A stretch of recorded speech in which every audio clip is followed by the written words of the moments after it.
Controversy continues to brew in Paw Paw with a planned protest today after a breastfeeding mother is called out in court. Carolyn Wiley joins us now live from the newsroom with more on what these protesters are so fired up about. Carolyn. The rally is to protest the actions of a district court judge who questioned a mom over whether breastfeeding a baby was appropriate in the courtroom. Mom Natalie Hegedus tells us she started breastfeeding her baby in Judge Robert Henchel's courtroom recently when her case was called. She was there after a bench warrant had been issued because she had previously failed to show up on a boating ticket. According to court transcripts, the judge asked, "Do you think it's appropriate in here?" Hegedus recently shared with us her response.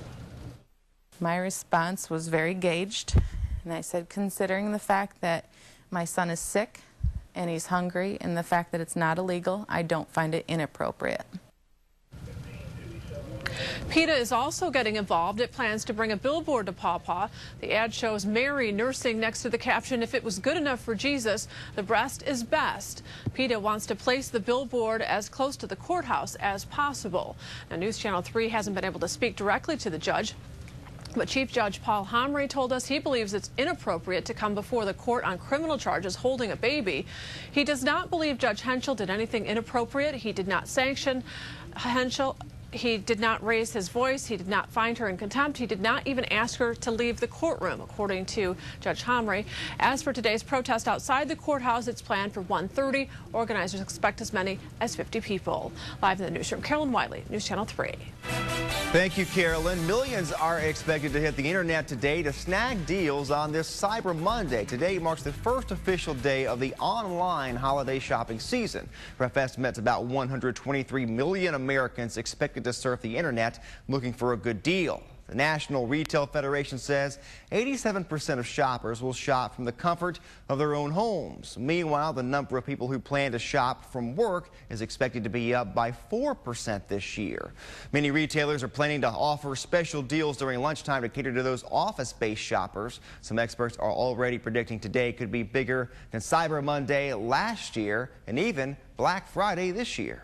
Absolutely. 5 to 7% is what I predict for Monday, up over the same Monday last year. You're not supposed to cyber on work, but I'm going to try my best because I know there's going to be some deals.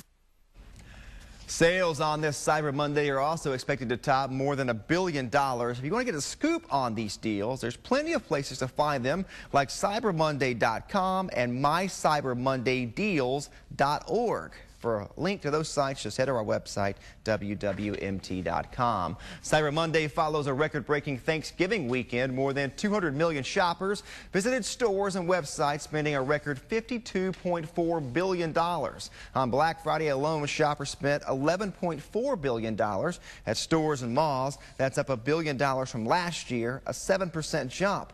Online sales jumped 24% from 2010. Here locally, businesses are reaping the benefits as well. Tim Thurston of Wama Farm says, like many stores nearby, it saw big numbers this weekend. Our first two opening days have been relatively busy compared to the last several years that I can recall.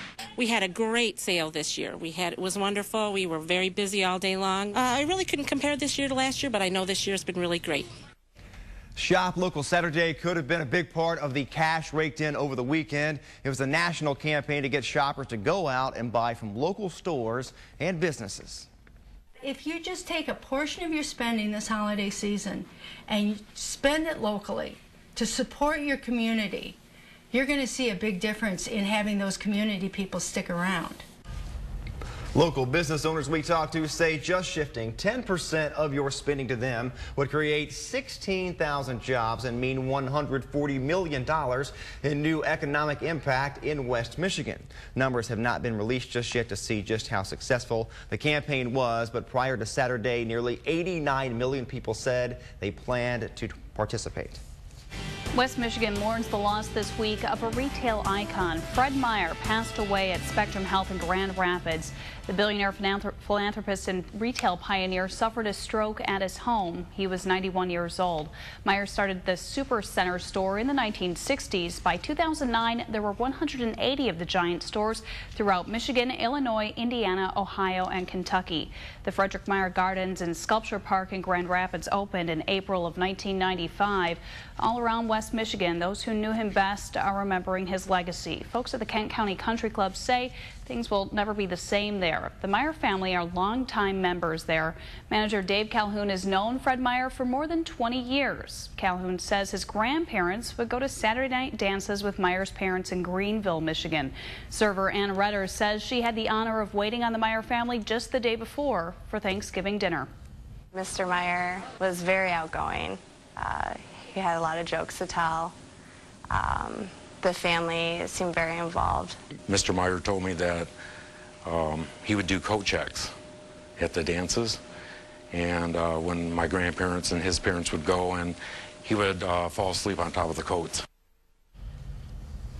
Arrangements are now set for his visitation and memorial service. Family and friends can pay their respects on Tuesday from 2 until 10. It's at Frederick Meyer Gardens and Sculpture Park. A private memorial service is being held on Wednesday. A memorial page has also been set up in honor of the retail icon. You can find it on our website at WWMT.com. Once you click on the link, you'll be able to watch a 14-minute video of Meyer and his accomplishments. 1 year later, and still no sign of 3 missing Morency brothers. Even as time passes, family and friends are holding out hope they'll come home safe and sound. After the break, the latest on search efforts for Andrew, Alexander, and Tanner Skelton. Plus, in Egypt, voters are at the polls as we speak, picking a new parliament. This as protesters say the military government must go now. We'll have the latest coming up.